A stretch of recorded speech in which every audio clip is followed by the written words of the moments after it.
전 펜싱 국가대표 남현희 씨의 재혼 상대였던 전청조 씨가 구속 상태로 재판에 넘겨졌습니다. 검찰은 전 씨를 특정 경제범죄, 가중처벌법상 사기 혐의 등으로 구속 기소했다고 밝혔는데요. 이어 전 씨의 경호원 행세를 하며 범행에 가담한 공범도 함께 구속 기소했습니다. 남편 고속도로에서 보복 운전을 하다 교통사망사고를 일으킨 30대 운전자에게 1심에서 징역 5년이 선고됐는데요. 이 밖에 사건 사고 소식 임주혜 변호사와 알아보도록 하겠습니다. 어서 오십시오. 네, 안녕하세요. 예, 우선은 전청조 씨 구속 상태로 재판에 넘겨졌습니다. 여러 가지 좀 혐의를 받고 있는데 구체적으로 좀 짚어주시죠. 네, 이미 구속이 되어서 조사를 받고 있었지요. 결국 사기 혐의로 구속 기소가 되었습니다. 지금 전청조 씨가 받고 있는 혐의는 이제 크게 세 가지로 분류해 볼 수 있을 것 같습니다. 일단 거액의 투자 사기 혐의를 받고 있고요. 그리고 전 애니언이었던 남현희 씨의 조카에 대한 아동학대 혐의, 그리고 스토킹 관련 범죄 혐의 등 다양한 혐의를 받고 있는 상황인데요. 네. 기본적으로 가장 큰 혐의라고 한다면 일단 사기를 꼽을 수 있을 것 같습니다. 이 사기 수법, 많은 분들이 이미 언론을 통해서 알고 계신 것처럼 마치 재벌 3세인 행세를 하면서 외국에 이제 너에게만 알려주는 정보다, 이런 식으로 접근을 하면서 비상장 회사에게 투자를 권유한다거나 어플리케이션 개발 사업 명목으로 투자금을 착복하는 그런 행태를 띄었거든요. 네. 남 씨의 이 사기 수법이 굉장히 대담하기도 하면서 치밀했던 것이요. 어떤 사람의 마음을 가지고 움직이는 그런 수법을 썼습니다. 그리고 성별도 오고 갔어요. 지금 사실 전청조 씨는 여자인 셈인데 네. 주민등록상 여자임에도 불구하고 남성으로 위조한 주민등록증을 갖고 다니면서 때로는 남자로 때로는 여자로 대담한 사기 행각을 이어갔는데요. 또 본인이 시한부라고 밝히면서 어떤 동정심을 요구하면서 금전을 착복한 그런 행위까지 더해져서 피해자가 지금까지 확인된 규모로 총 한 27명 정도 되고 피해액이 지금 30억 원에 육박하고 있습니다. 예, 우선은 지금 사기 피해자 대부분이 사회 초년생인 것으로 알려지면서 안타까움을 전해오고 있는데 어떤 수법으로 접근을 했습니까? 네, 정말 안타까운 점이요. 이제 수사 초기에는 일부 전문직 부부도 사기 피해를 입었다, 이런 기사도 나왔었는데 네. 사실상 조사 결과 피해자의 대부분은 사회 초년생인 것으로 드러났습니다. 대부분 전청조 씨를 이런 강연을 통해서나 이런 식으로 이제 만나게 된 이후에요.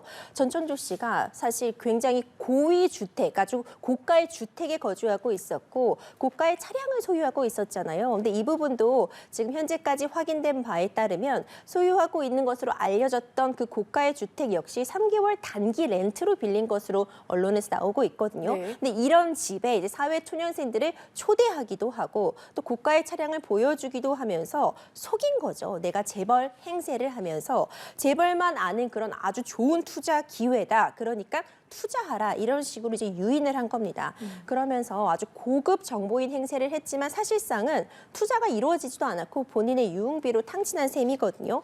근데 안타깝게도 이제 이 전청조 씨를 실제로 호텔 어떤 후계자로 믿었던 많은 이 피해자 사회 초년생들이 아주 고리의 대출을 받아서 이제 투자를 하는 경우도 있었다고 합니다. 1, 2억 원 정도를 투자를 했는데 이자만 해도 월 200만 원씩 나가고 있다, 이런 소식도 전해져서 정말 안타까운 상황입니다. 네, 우선은 또 말씀해 주신 것처럼 아동학대와 스토킹 의혹도 받고 있지 않습니까? 거기다가 또 사기 전과가 있기 때문에 가정처벌이 예상되고 있는 상황인데 처벌 수위는 어떻게 보십니까? 그렇습니다. 사실 굉장한 처벌이 이루어져야 되는 상황입니다. 일단 가장 큰 죄를 본다면은 기본적으로 이 여러 가지 혐의 중에서 사기, 특경법상 사기가 이 중에서 가장 중한 죄로 일단 규정이 되어 있는 죄입니다. 그러니까 피해 금액을 기준으로 했을 때 3억 원 이상 50억 원 미만인 경우에는 3년 이상의 징역에 처해진다고 되어 있거든요. 그렇기 때문에 일단 이 죄가 가장 중한 죄로 볼 수 있는데 사실 전청조 씨의 경우에는 이전에도 전과가 있었습니다. 이때도 사기죄로서 실제로 복역까지 이루어졌었는데 우리 형법에 따르면요, 금고 이상의 형을 이제 선고받거나 그 이후에 3년 내에 또 금고 이상의 이상의 형을 이제 죄를 저지르게 되면은요.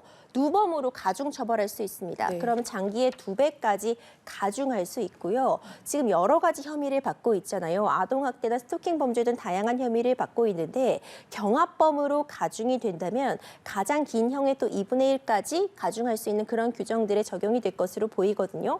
그럼 기본적으로 일단 가장 중한 죄라고 볼 수 있는 특경법상 사기죄 3년 이상 유기징역에 이제 2배까지 가중한다면은 6년 이상의 유기징역에 처해질 수 있는 상황이라고 분석이 되고 있는데 일단 이런 실제로 어떤 처벌이 내려질지는 최종적인 피해 규모나 피해자와의 합의 그리고 피해자들에게 얼만큼 피해 보상, 원상 회복을 했는지에 따라서 달라질 수 있기 때문에 끝까지 조사 결과나 합의 내용 지켜볼 필요가 있을 것 같습니다. 알겠습니다. 전청조 씨의 경호팀장으로 알려진 A 씨도 재판에 넘겨졌습니다. 수사 초기에는 자기도 이제 피해자다 이렇게 얘기를 했는데 사기 공범으로 드러난 거죠? 네, 처음에 이 사건이 불거졌을 때 이제 이 전천조 씨가 이 경호원들이 둘러싸여 있는 이 사진들이 굉장히 이슈가 되었어요. 저들의 정체는 무엇이냐, 뭐 월급을 뭐 1,500만 원씩 줬다 이런 얘기들 많이 나왔었잖아요.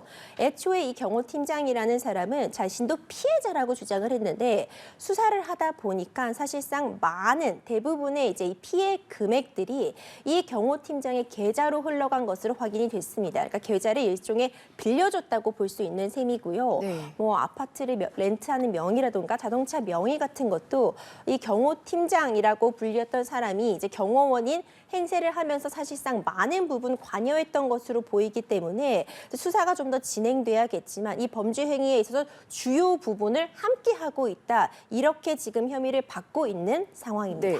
남현희 씨도 지금 공범 의혹에 대해서 경찰이 수사를 진행하고 있는 상황인데 수사 지금 어떻게 진행이 되고 있습니까? 네, 지금 불구속 상태로 계속 수사를 받고 있는 상황입니다. 네. 일단 고소건들 중에서 한 3건 정도는 남현희 씨도 공범으로 고소가 되어 있었던 상태였거든요. 그 피해 금액을 본다면 한 10억 원 정도 되는 금액이었습니다. 현재 휴대전화 포렌식 등도 이제 진행을 하고 있고 이제 대질신문도 있었잖아요. 결국 남현희 씨가 얼마만큼 알고 있었느냐 그리고 알고도 사기를 방조한 것은 아니냐 가담한 것은 아니냐 이런 부분에 대한 조사가 중점적으로 이루어질 것으로 보이고요. 경찰에서도 다각도로 이제 공범 여부 역시도 철저하게 조사하겠다고 밝힌 만큼 수사 결과 지켜봐야 될 것 같습니다. 알겠습니다. 다음 사건 좀 짚어보겠습니다. 보복 운전 사건인데 지난 3월에 한 30대 운전자 A 씨가 고속도로에서 보복 운전을 했습니다. 근데 사고가 나서 3명이 사상을 했거든요. 사건 경위 짚어주시죠. 네, 저도 정말 깜짝 놀랐습니다. 고속도로라고 한다면요, 정말 많은 차량들이 굉장히 빠른 속도로 통행을 하기 때문에 그 어느 때보다 주의가 필요합니다. 지난 3월에 있었던 사건인데요. 이 4차선에서 이제 주행을 하고 있던 승합차가 5차로에서 주행하고 있던 승용차를 이제 앞지르자 이 5차로에서 주행하고 있던 이 승용차가 화가 나서 네. 갑자기 이제 화물차 앞으로 정차를 하게 됩니다. 그런데 고속도로에서 무려 17초 동안 정차를 하고 있었다고 해요. 이 네. 당시에 굉장히 차량도 많이 통행을 하고 있었던 상황인데 정차를 하고 이 화물차, 1톤 화물차를 가로막고 정차하고 있다가 이 승용차는 다시 이제 주행을 시작했는데 안타깝게도 이 1톤 화물차를 뒤따르고 있던 승용차 세대가 연달아 추돌하게 되어서 사중 추돌 사고가 발생했습니다. 그런데 피해가 굉장히 컸습니다. 뒤따르던 차량 운전자 1명은 사망을 했고 네. 또 2명은 부상을 입는 이런 사고가 발생했거든요. 그러니까 끼어든 화물차 때문에 화가 나서 일종의 보복 운전을 한 것이죠. 이런 보복 운전으로 인한 사망 사건이 발생했던 사안이었습니다. 네, 재판부에서는 어쨌든 A 씨에게 1심에서 징역 5년을 선고를 했습니다. 근거는 어떤 건지 궁금하고 이에 대해서 어쨌든 이 A 씨가 사고 전력이 있었거든요. 그렇기 그렇죠. 때문에 이게 솜방망이 처벌이 아니냐 이런 지적도 나옵니다. 어떻게 보세요? 그렇습니다. 이제 징역 5년을 선고했습니다. 이 징역 5년이라고 한다면은 사실상 이 보복 운전의 경우에요.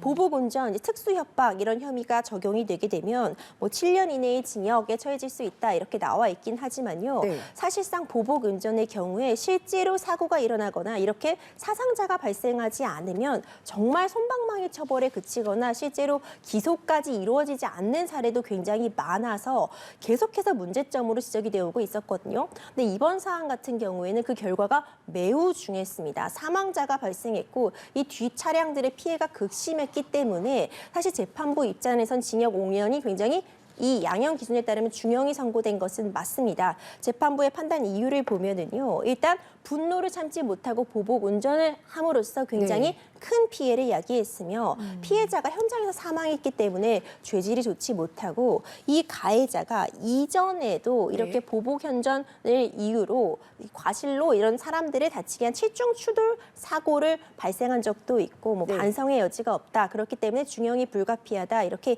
양형 이유를 밝혔는데 앞서 말씀드린 것처럼 지금 사망 사고가 발생했고 더 큰 사고로 이어질 수도 있었습니다. 고속도로에서 17초가량 정차한다는 것은 있을 수 없는 일이거든요. 뒷차의 통행에 굉장한 방해를 끼치고 더 큰 사고도 이루어질 수 있었다는 점에서 사실상 많은 분들이 이거 솜방망이 처벌 아니냐 이런 지적이 나오고 있고요. 앞서 말씀드린 것처럼 보복 운전에 대한 솜방망이 처벌 계속 지적되고 있기 때문에 예. 이렇게 실제로 사망 사고가 일어나지 않았다고 해도 보복 운전에 대해서는 좀 더 단호한 처벌, 양형 기준의 개편이 필요해 보입니다. 알겠습니다. 대구에서는 한 아파트 지하 주차장에서 차량 15대를 파손 후에 도주를 했습니다. 우선 원인은 밝혀지지 않은 것으로 나타나고 있고 이 차주도 연락이 닿지 않고 있는 상황인데요.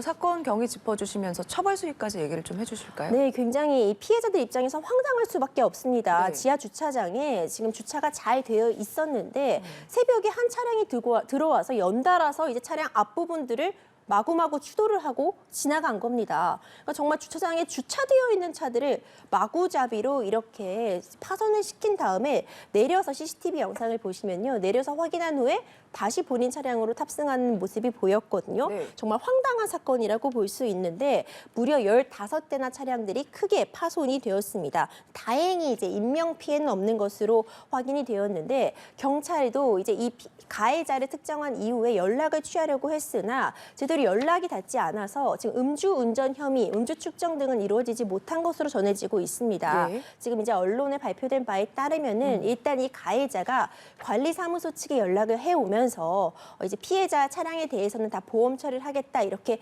밝힌 것으로 보이는데 이 부분 사실 사고 후 미조치로 볼 수 있거든요. 그러니까 사고를 내면은 당연히 그 이후에 대해 조치들을 취해야 되는데 상당 부분 일정 시간 동안 연락이 닿지 않았다면 경찰은 일단 사고 후 미조치 혐의에 대해서 좀 조사를 진행할 것으로 보이고요. 이제 보험 처리와는 별도로 그래서 민사상 배상하는 것과는 별도로 이 사고 후 미조치 부분 그리고 혹시 음주운전 등이 있었던 것은 아닌지에 대한 조사도 이루어질 것으로 보입니다. 알겠습니다. 마지막 사건도 좀 짚어보겠습니다.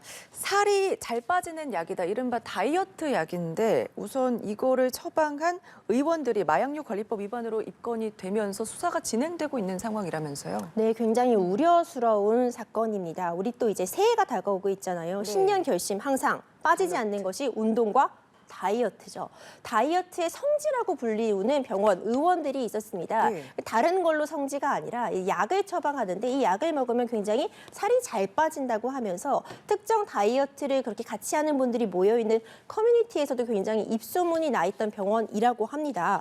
그런데 이 병원을 조사해 보니까요. 굉장히 다이어트와 관련된 약, 그런데 마약류로서 다뤄지는 약들이 무분별하게 처방이 된 것이 확인이 되었습니다. 의료용 마약류로 알려진 이제 펜디메트라진을 포함해서 정말 다량을 처방했다고 하는데요. 네. 심지어 뭐 1만 8천 정 가량이 처벌된 의사 2명도 있었다고 합니다. 그러니까 이렇게 많이 처방을 했던 것은 사실 굉장히 문제점으로 지정될 수밖에 없고요. 마약류를 가다 처방하게 되는 경우에는 환자들이 각성 상태의 일종에 빠져서 식욕이 일단은 억제되는 효과를 볼 수 있지만 그 이후에 부작용들이 심각합니다. 네. 우울증 등의 증상을 겪을 수도 있고 환각을 호소하는 환자들도 있기 때문에 굉장히 주의해서 이제 마약류에 관련된 다이어트 약은 처방이 돼야 되는데 실제로 고도 위험의 그런 비만군에게만 처방되어 있을 수 있는 약들이 이렇게 일반 정도의 체중을 갖고 있는 사람들에게도 무분별하게 처방된 부분에 대해서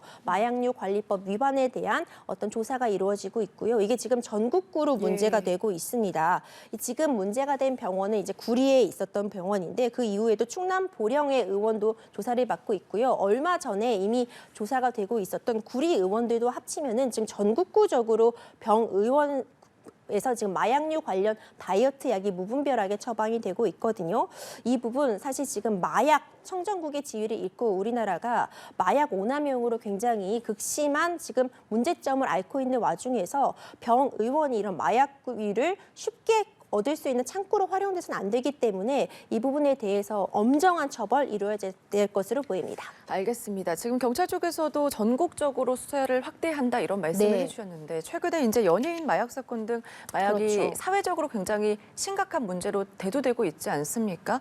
의료기관이 근데 마약 유통 창구가 되고 있다 이런 지적도 나오고 있는데 실효성 있는 대책이 필요해 보이거든요. 그렇죠. 이게 마약류 약품은 사실 꼭 필요한 곳에는 처방이 돼야만 합니다. 그렇기 때문에 의료용 목적으로는 당연히 마약류의 그런 의약품들이 처방이 될 수 있고 그걸 판단해 줄 수 있는 사람이 사실 의사 선생님들이잖아요. 네. 의사의 정확한 처방과 판단에 따라서는 마약류가 온당하게 이제 유통이 될 수 있어야 되는데 이렇게 무분별하게 처방을 하게 되면 정말 병의원이 자칫 잘못하다가는 마약류를 쉽게 구할 수 있는 창구로 전락할 수도 있거든요. 그리고 그거보다 심각한 것은 이렇게 다이어트 목적이라는 어떤 그런 목적을 내세워서 무분별하게 이런 약품을 오남용하다 보면은 그 피해는 사실 또 오로지 그대로 소비자에게 돌아오게 되기 때문에 실효성 있는 대책이 마련되려면은 결국 처방할 수 있는 그런 조건들을 좀 더 제한해서 마약류에 관한 통행이 이루어져야 될 것으로 보이고요. 예. 그리고 이제 병원을 방문하는 소비자 그리고 환자들 입장에서도